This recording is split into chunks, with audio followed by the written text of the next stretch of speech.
Laura, we've heard about this setup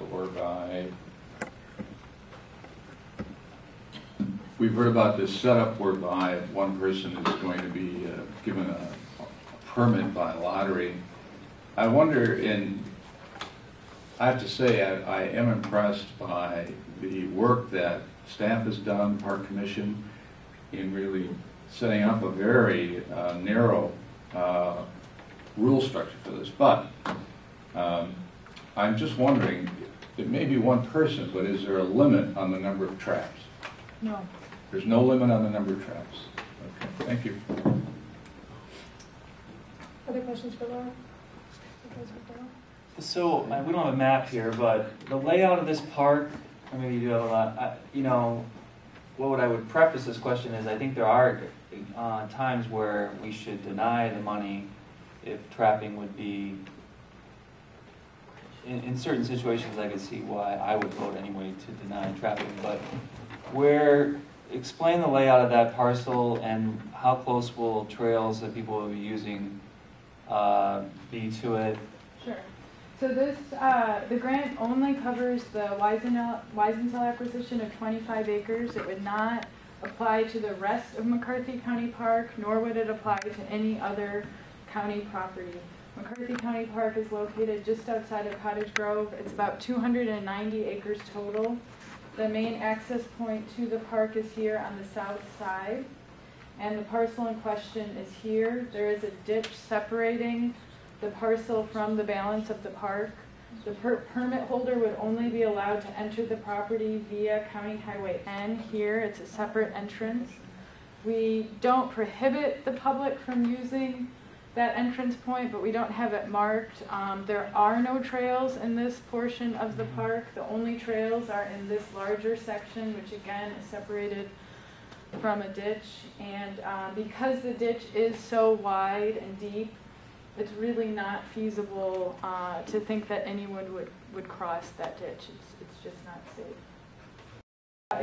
If you want to set a beaver trap, it has to be at least 15 feet from the shoreline and fully underwater and ice. So in this situation, I don't believe that the ditch is even wide enough to allow for that type of trap, because you'd at that point be within 15 feet of the other shore.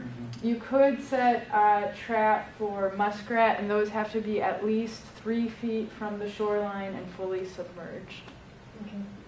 You know, we have other county land, there's other private land available for trapping. Is this going to be an attractive place for someone to go through the rigmarole of a lottery? And in my opinion, and the opinion of other staff in our department, we don't think this is attractive. We don't actually think there are a lot of desirable habitat or species present from a trapper's perspective. There are a lot of acres around Dane County that are already open to trapping, where you don't need a permit, you don't have all of these rules and restrictions, and you have a lot more flexibility and freedom to pursue that activity. Thank you. Would it be possible perhaps to maybe have some signage of some sort to alert the public that there's trapping in that area, maybe on the border? Are you planning on? Yeah, absolutely. That's a good point. We do always have informational kiosks at our main entry point that would alert the public. We do also intend to, if this is approved, to post additional signage on the property alerting the public. It would be on our website. This is actually a draft of a map that would be very similar to what both the trapper and the general public would see, so they would understand the boundaries and areas where they're allowed to go and not go with the traps. Thank you very much. That was interesting what you had to say about there's no trails in there, because I'd almost prefer that there were trails in there, because if there aren't, they're going to go wandering around and perhaps blunder into a trap. But having said that, what other precautions are there to make sure that these traps are they being identified in any way? Yeah, per the permit regulations, the traps would need to be marked with colored flagging or tape. We had initially proposed that they not be marked because we thought the public would prefer not to necessarily see these unnatural colors in the landscape, but we have met with several individuals that are opposed to the permit system, and at their request, in response to those discussions, we changed the permit rules to state that you do need to flag the tracks. We also, I think it's important to note, do require that dogs be on leash in county parks. I understand that dogs do on occasion get loose. We have dog exercise areas if you want to run your dog off leash, but in the rest of the county park here, where we don't have a dog exercise area, your dog should be on leash at all times. We have rangers that patrol our county parks.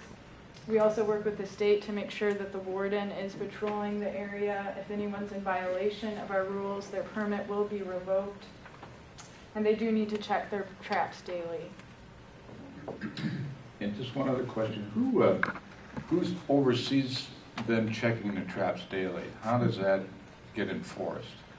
It's a combination of, I mean, I can't say that our rangers are literally out there checking the traps daily, but it's, if there's an issue that we're alerted to, we have the capacity to send staff out there. If we receive a complaint or hear about an issue, we would get out there and check the situation. Thank you.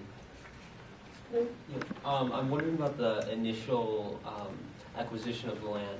If there's no trails, if there doesn't seem a reason why people would go wandering around in there, why do we have it? We are hoping to over time expand McCarthy County Park. So we're just outside of the village of Cottage Grove, which is on the south side of the map.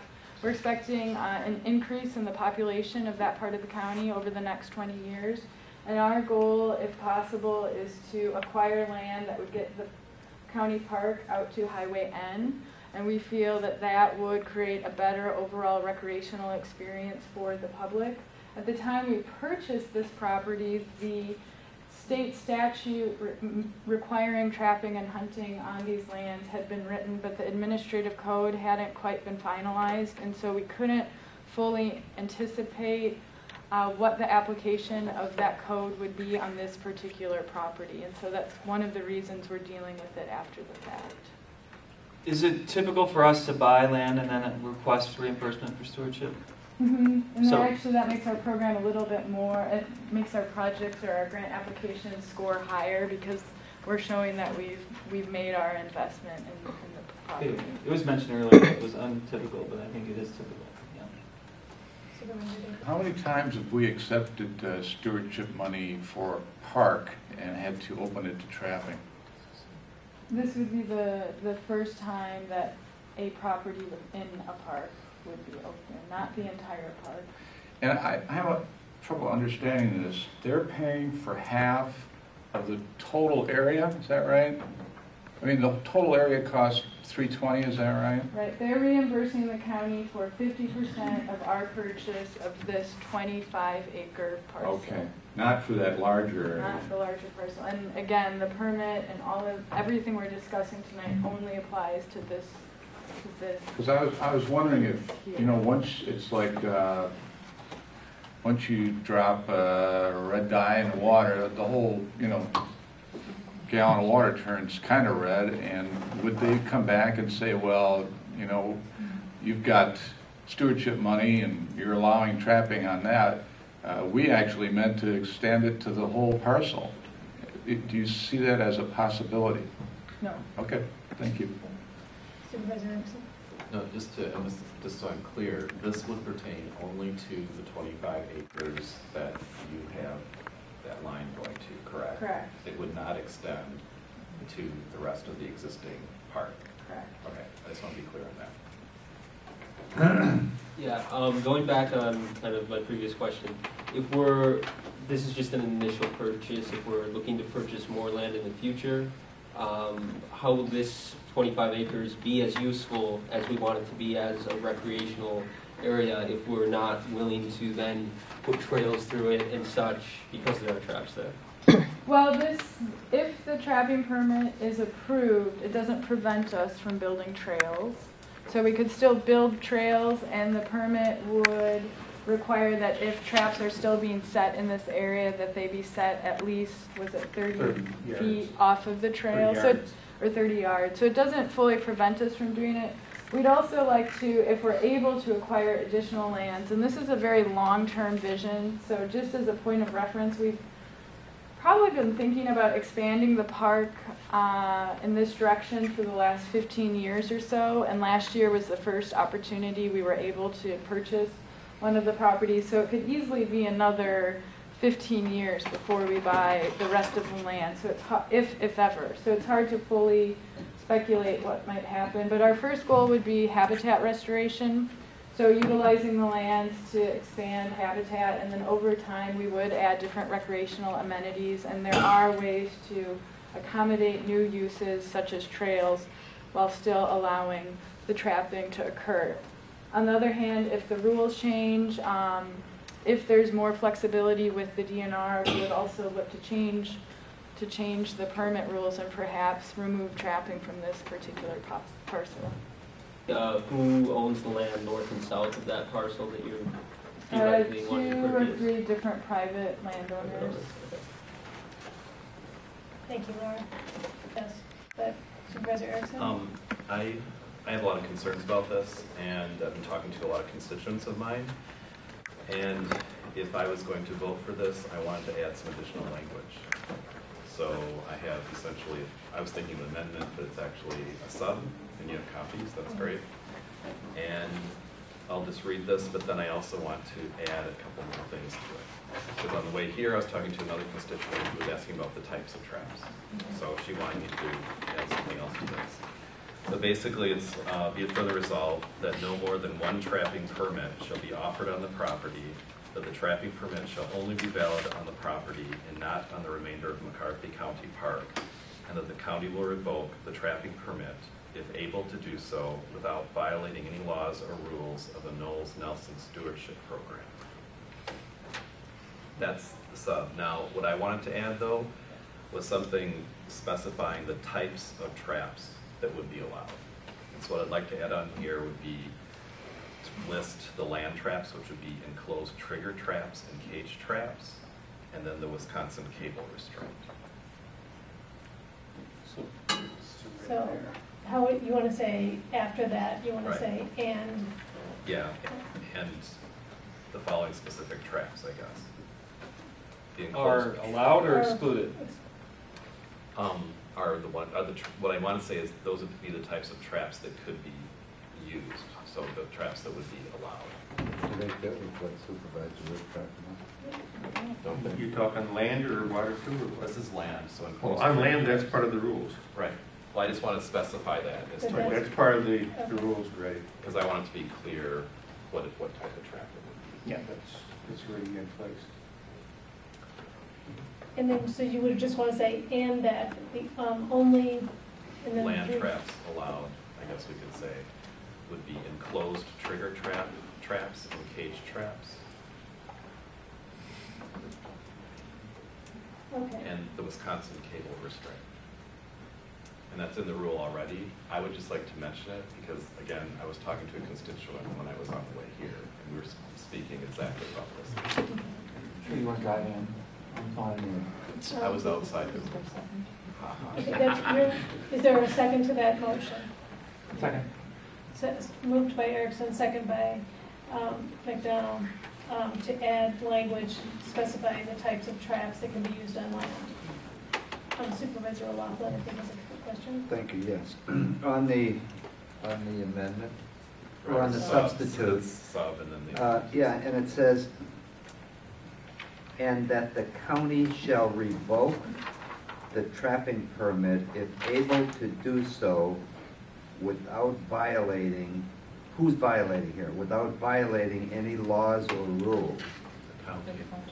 Because the reason for that, if I can answer that, the reason is, my idea was if this were to change at the state level, which is where this started from, if this were to change, then Okay, I see it where you're goes going. back I got you. to the way it is now, where that 25 acres would be like the rest of it is. I got you. That was my point, is I want, if the state changes the policy, which I wish they would, then this We can 25 revoke it. acres goes back to restricting or not allowing trapping in county parks. That's what I'm trying to say. And then we don't need to take further action as a county board, that staff is directed to do that. It could automatically come off, however we would do that. Okay. If that changed, would we still be able to keep the $160,000? Yeah. If we add this in, if we substitute this and we pass. No, it- if the policy changed. Right, Mhm. yeah. And we Right, changed our right, because then they're not, policy. they put on this restriction for money that you can get, Okay. okay? Ideally, they would take it off so you wouldn't have it. I believe it's a bad policy, but that's just my opinion, but yes. Okay. Okay, so this substitute resolution, you're moving the substitute resolution as further amended. Right. With the trapping language. You've moved, Supervisor McDonald has seconded. Is there further discussion? Yes, Laura, I'm just wondering if you can answer the question. Is it legal to say that there's no more than one trapping permit? That is completely wonderful. That's what I wanted to know. Supervisor I Erickson? think that that's what we talked about at our last meeting, right? Mhm. So that's Well, I what I was just hoping wanted to be that we clear. could, yeah. Good. And Supervisor Pt.2? Is there anything that is in the current permit procedure that would fall under this language that allows or disallows anybody to get a permit? In other words, my question is, can anybody apply for a permit for trapping, or do you have to somehow show credentials, like blood on your hands? Laura? Or like a trapper safety course, you mean? Possibly. Right, currently, to receive the permit, you do need to have a trapper's license. Is that right? Okay. But where do they get that, from the state? Correct. Okay. So, You have to take a course in order to get it. okay, thank you. Moved by Action, second by McDonald. Any further discussion? So we're moving on the sub right now, as amended. All those in favor? Aye. Opposed? Opposed? The motion carries. And that has been adopted.